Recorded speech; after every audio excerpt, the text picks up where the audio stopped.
네, 안녕하세요. 여러분 반갑습니다. 오늘도 여러분들과 함께 시장 이야기 같이 좀 나눠보는 시간 가져보겠습니다.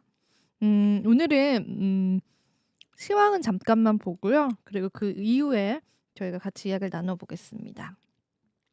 지금 현재 암호화폐 시장 같은 경우에는 이제 뉴욕 증시나 이제 국내 증시랑 비슷하게 시장 자체가 역시나 좋진 않아요. 그래서 이게 시세를 보는 게 지금 시점에서는 크게 의미가 없다라는 생각이 저는 들기도 하더라고요. 네, 비트코인이 77,000 그리고 이더리움이 1,500 다시 이제 하회를 하면서 네, 1,400달러 선 고렇게 좀 나타내 주고 있습니다. XRP도 볼게요. XRP도 1.8달러 고렇게 나타내 주고 있고요. 솔라나 코인도 하락이 굉장히 깊었죠. 근데 이게 사실 뭐 지금 반등을 조금 해 주고 있기는 합니다. 1% 1.5% 1.3% 뭐 2% 이런 식으로 이제 반등 구간을 나타내 주고 있긴 한데 그렇다고 하더라도 사실은 이제 시장이 워낙 낙폭이 컸었기 때문에 좋지 않은 상황들은 계속 연출이 되는 것 같고, 이게 제일 낙폭이 컸던 게 사실은 트럼프 밈코인이었습니다. 밈코인의 차트를 같이 한번 볼게요. 음 같이 한번 보시면은 지금 밈코인 같은 경우에는 4월 달 들어서 여기 보이시는 것처럼 이제 급격하게 하락을 하고 있는데, 아무래도 이제 트럼프 대통령이 촉발한 이제 경제 위기였기 때문에 거기에 따른 이제 반영도가 굉장히 큰 것 같아요. 그래서 뭐 비트코인, 이더리움도 떨어졌고 전반적인 암호화폐 시장이 떨어졌지만 그 트럼프 밈코인이 지금 7달러 정도밖에 되지 않았다라는 부분에서 이 트럼프 리스크를 좀 반영하고 있는 그런 시장인 것 같다고 보시면 되고요. 알트코인 시즌 지수는 16으로 여전히 이제 비트코인 쪽으로의 자금이 좀 많이 몰려 있고, 크립토 공표 탐욕 지수는 15를 나타내고 있습니다. 오늘 제가 준비한 또 하나하나의 뉴스들도 살펴보도록 하겠습니다. 오랜만에 그 저희가 시가총액 상으로의 흐름을 좀 가지고 왔는데요. 골드 같은 경우에는 여전히 3,000달러 선을 좀 유지해 주고 있는 시점이죠. 그만큼 골드 같은 경우에는 이제 계속되는 시장에서의 지지력이 있었던 것 같아요. 아무래도 안전 자산에 관한 수요가 지금은 높아질 수밖에 없는 상황이다라고 보시면 되고요. 미국 빅테크 기업들이 정말 많이 떨어졌거든요. 특히나 애플이 이제 간밤에는 5%의 낙폭을 보였는데, 애플 같은 경우에도 지금 2위, 3위, 4위, 5위를 지켜주고 있지만은 그래도 이 비트코인이 하락을 했음에도 9위 자리를 지켜준 거는 아무래도 이제 다른 빅테크 기업들의 하락 때문이지 않을까, 그렇게 예상을 해보고요.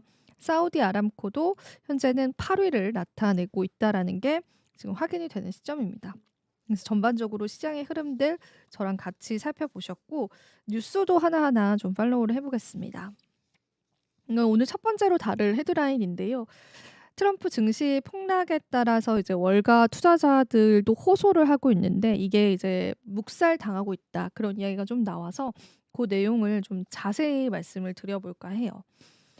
사실 과도한 관세가 경제 위기를 촉발할 수 있다, 이런 이야기들이 좀 나오면서 월가에 있는 억만장자들, 그러니까 월스트리트의 억만장자들이 트럼프 대통령을 설득한 것으로 알려져 있어요. 근데 그럼에도 불구하고 이게 이제 무시가 되고 관세가 지금 진행이 되고, 앞서서 이제 저희가 계속 언급을 해드렸지만 중국과는 104%의 관세가 부과가 되고, 이러면서 비판의 목소리가 조금 높아지고 있다라고 합니다.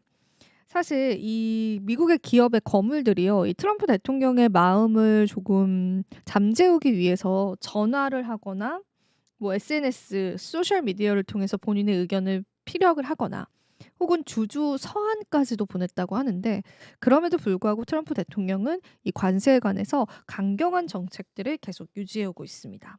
사실 7일 날, 이제 현지 시간으로 7일 날 헤지펀드 억망장자들 중에 일부가요, 공개적으로 목소리를 내기 시작을 했어요. 이 트럼프 자체를 강력하게 지지해 온 윌리엄 에크먼 헤지펀드 매니저가 X를 통해서 이 잘못된 계산 때문에 세계 경제가 무너지고 있다, 그렇게 언급을 하기도 했고요. 그리고 이 석유 트레이더 억만장자인 앤드류 홀은 이 트럼프 지지자였습니다. 근데 그가 이 에크먼의 비판 발언을 듣고 자신이 과거에 한 말을 번복하는 용기가 있다라고 칭찬을 했고, 왜 다른 금융 거물들은 지금 트럼프 대통령에서 아무 말도 하지 못하느냐 이런 이야기를 했습니다.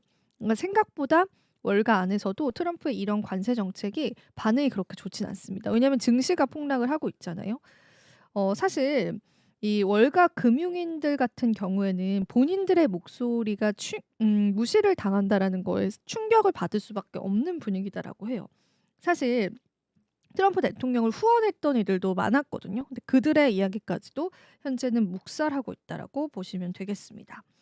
특히 2008년 금융 위기 이후에 급격히 성장한 사모 대출 시장의 위기 조심이 커진 게 또 금융 시장을 압박을 하고 있는데요. 위험 기업의 대출을 주로 담당하는 게 이 사모 대출 업체들이에요. 근데 이번에 시장 가치가 빠르게 하락을 하게 되면서요. 이 굉장히 급격한 손실을 만회를 해야 되는 상황이다라고 합니다. 그리고 사실 중국 등의 보복 관세를 경고하는 국가들에게 많은 매출을 올리는 미국 기업들이 많습니다. 그러니까 미국 기업들 역시도 중국을 통해서 매출을 올리는 거죠. 근데 요렇게 상호 관세가 부과되면은 이제 중국에서도 그거에 대한 반박을 하고 있잖아요. 그렇게 될 경우에는 이제 기업들의 운명이 걸린 일이 현재 도래하고 있다라고 하는 거죠. 근데 이제 사실 이게 지금 트럼프가 이 말을 듣질 않아요. 그러다 보니까 오히려 이제 트럼프의 생각을 바꾸는 거는 좀 어느 정도 포기를 하고 은행을 방어하는 방안에 이제 집중을 하고 있다라고 합니다. 그러니까 살아야 되는 상황인 거잖아요. 그래서 사실 이제 에크먼 같은 경우에도 그 전에는 굉장히 비판의 목소리를 냈었는데요.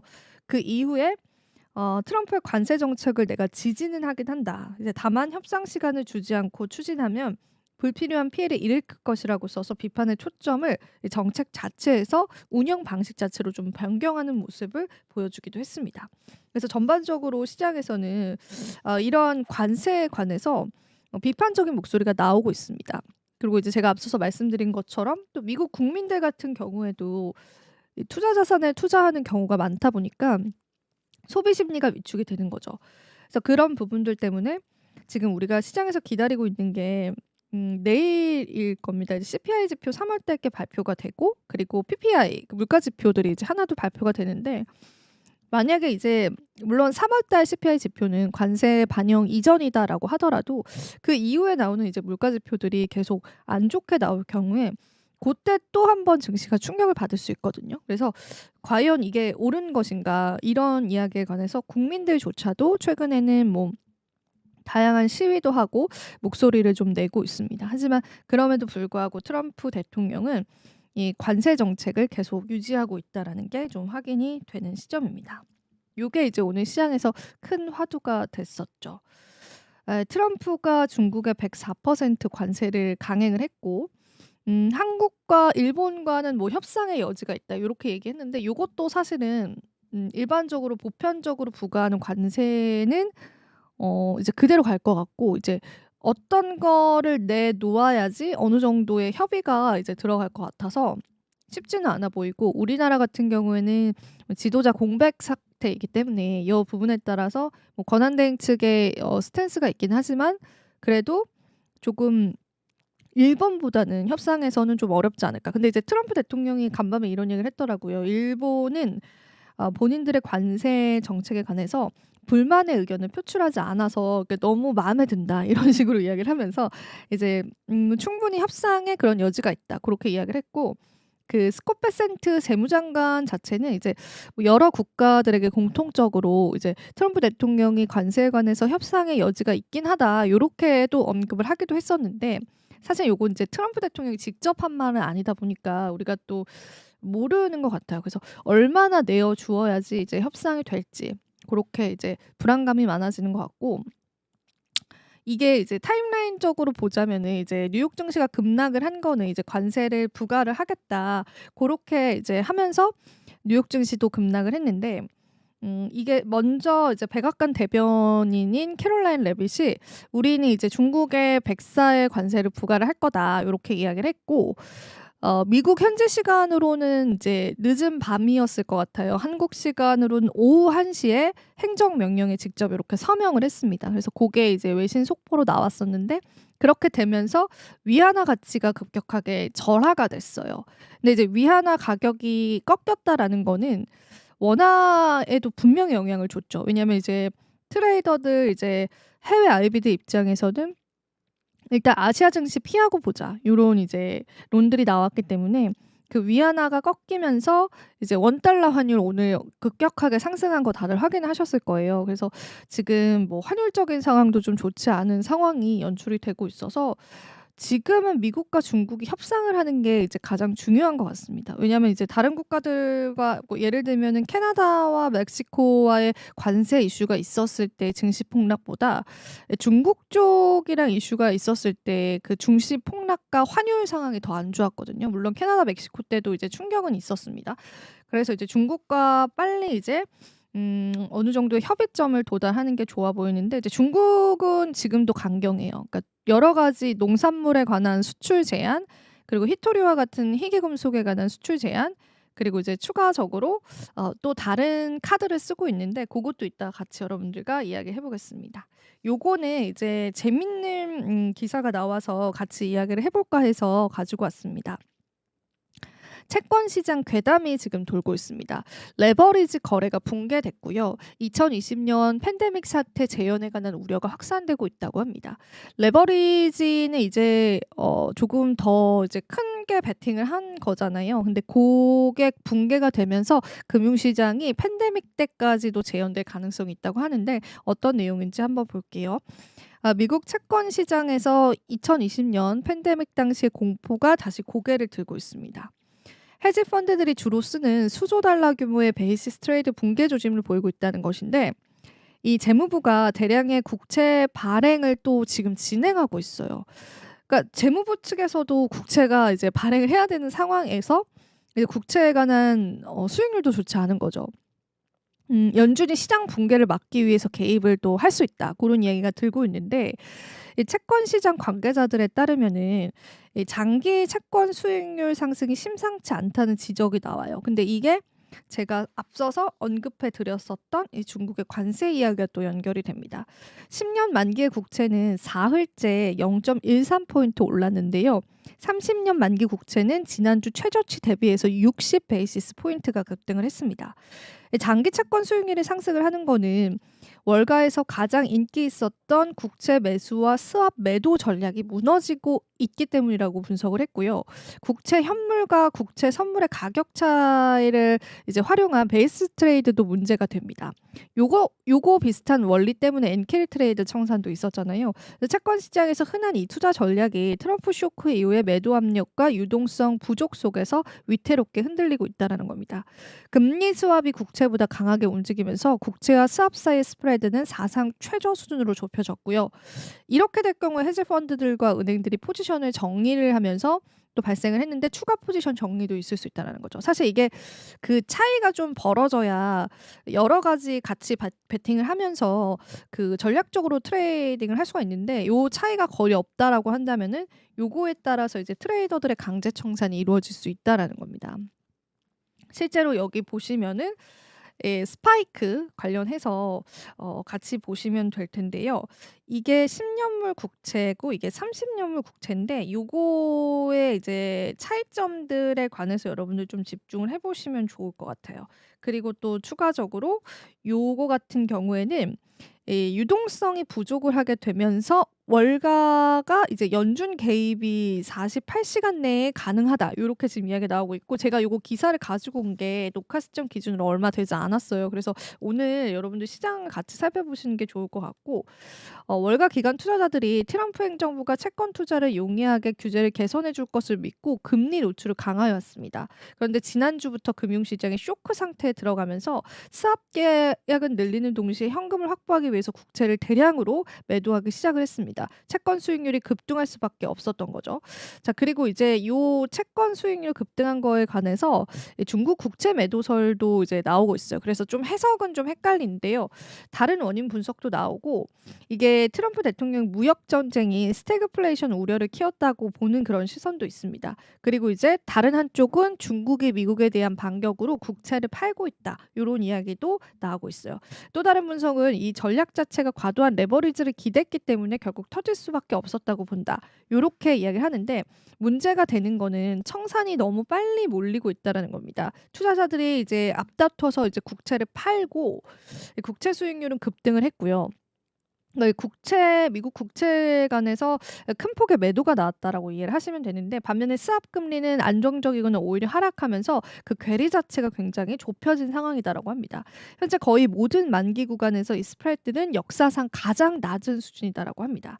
유동성 부족의 벽에 부딪혔다는 것이 채권 전문가들의 중론인데요. 주식시장은 이제 공포성 매도세로 폭락을 했고 채권 시장에서는 이틀 만에 10년물 금리가 수십 베이시스 포인트 급등을 했습니다. 외환 시장에서는 위험 회피 심리 속에서 엔화가 급등했고 향후 달러 부족 사태가 폭발할 가능성도 제기되고 있습니다. 생각보다 심각한 문제다라는 거죠. 그리고 이제 월가 쪽에서는 6조 달러 규모의 이제 달러 숏 포지션도 숨겨져 있다고 추정을 하고요.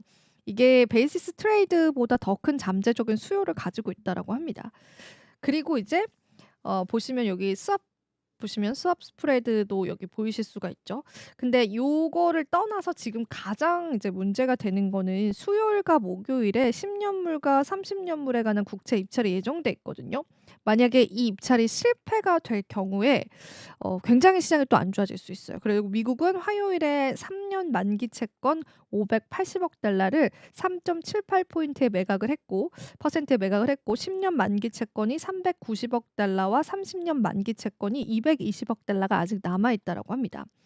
사실 이제 미국 재무부랑 계약을 맺고 있는 투자 은행들이 국채 물량을 소화할 수도 있지만 만약 딜러들의 인수 비중이 40%에서 50%에 그친다면은 그 물량은 또 누군가가 받아야 되는데 요렇게 될 경우에 그 시장이 그 신호 자체를 부정적으로 받아들일 가능성이 크다라고 합니다. 그래서 아마 국채 시장 붕괴를 막기 위해서 48시간 내에 시장에 개입할 것이다라는 루머가 들고 있고요. 이게 미국 금융시장에 있어서 중대한 분수령이 될 수 있다는 관측이 나오고 있습니다.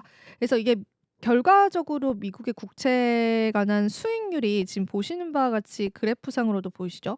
급등을 하게 되면서 이제 일어나는 현상들이에요. 이렇게까지 급등을 단기간에 한다라는 거는 그에 따른 시장에 그 부작용들이 굉장히 많이 생기는 거거든요.